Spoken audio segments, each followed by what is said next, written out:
pemirsa, jumpa kembali dalam acara Today's Inspiration. Kali ini sedikit topik judul berbau bahasa Jawa ya, eling lan waspada.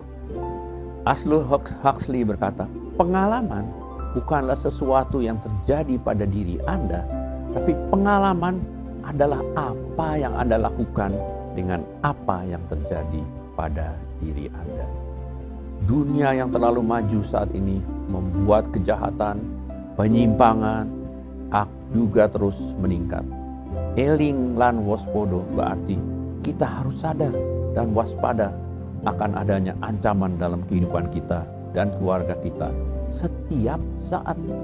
Ancaman akan keselamatan, ancaman akan penyakit, penodongan, kecelakaan lalu lintas, penipuan, pembunuhan, teror, agama, bencana kebangkrutan, perselingkuhan, korupsi, ataupun narkoba. Pokoknya ancamannya zaman sekarang multidimensi.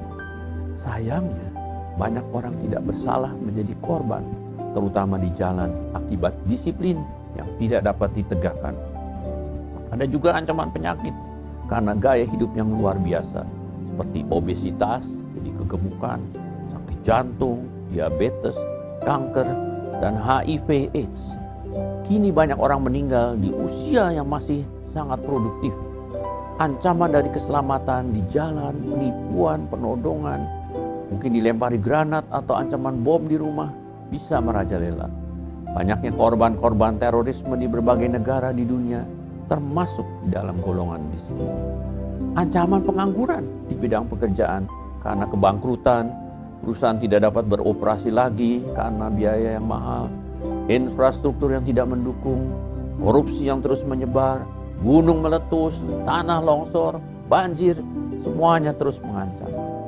Ada lagi ancaman keutuhan keluarga karena permisivisme sekarang ini.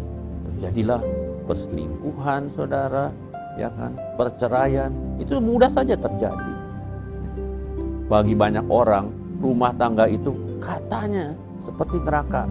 Sampai ada percakapan imajinatif antara setan dan Tuhan, di mana setan minta pensiun sama Tuhan. Yang saya dapat di email saya, begini bunyi percakapannya. Setan berkata, ya Tuhan, saya mau pensiun dini saja. Tuhan berjawab, kenapa setan kamu mau pensiun? Padahal kamu yang minta untuk selalu menggoda manusia. Setan menjawab, amit-amit Tuhan, sekarang manusia kayaknya sudah melebihi setan. Hamba khawatir justru hamba yang akan tergoda oleh manusia.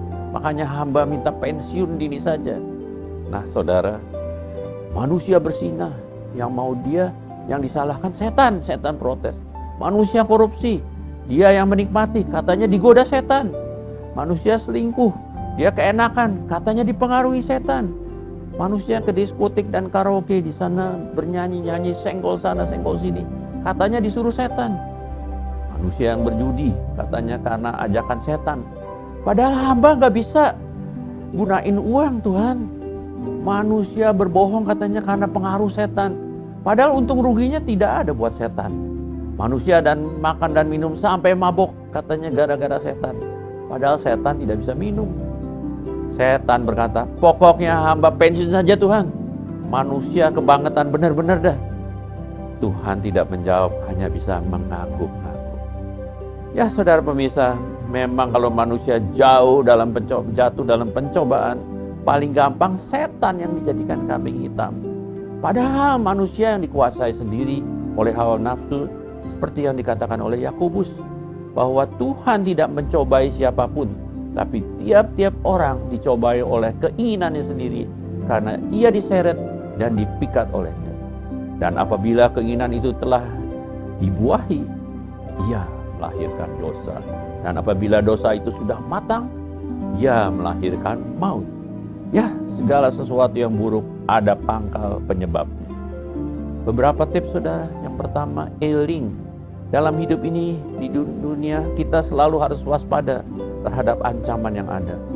Ancaman itu datang seperti singa yang ingin menerkam kita. Adanya ajaran agama sebenarnya adalah untuk pemberitahuan akan adanya bahaya yang mengancam kehidupan manusia.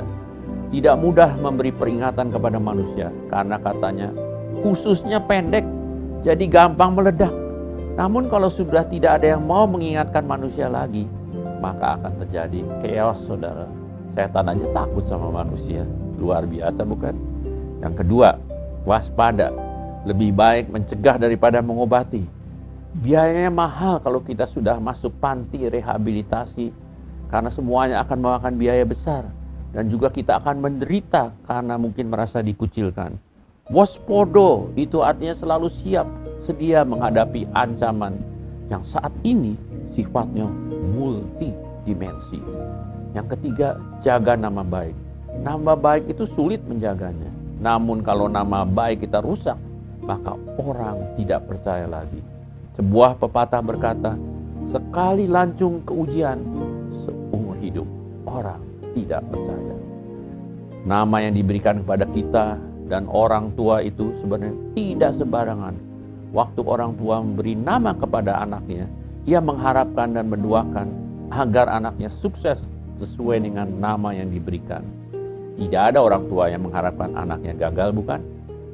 Saya banyak mengenal orang tua yang pendidikan dan kekayaannya lebih rendah dari anaknya karena pengorbanan orang tuanya yang luar biasa. Istilahnya, mereka berani makan nasi dengan ikan dan sambal saja, asal anaknya lebih berhasil dari dirinya. Nah saudara, hidup ini memang penuh ancaman. Kita harus hidup eling lan waspodo. Kita harus menjadi teladan, pahlawan tanpa nama di rumah tangga kita masing-masing. Kalau banyak pahlawan tanpa nama, maka Indonesia akan menjadi sebuah negara besar yang gemah ripah loh jinawi. Toto tentram kerto rahajo, artinya kita akan sejahtera bersama, saudara. Biarlah kita diberi pikiran dan hikmah untuk menjadi teladan dan soko guru bagi keturunan kita dan juga bagi orang sekeliling kita dan juga bagi bangsa kita. Setitik air, saudara, dapat membuat gelombang di tengah laut yang luas. Maukah kita menjadi setitik air tersebut? Ralph Waldo Emerson berkata, janganlah pergi ke tempat jalan menghantar Anda. Sebaliknya, pergilah di mana belum ada jalan dan tinggalkan jejak Anda di jalan yang baru itu.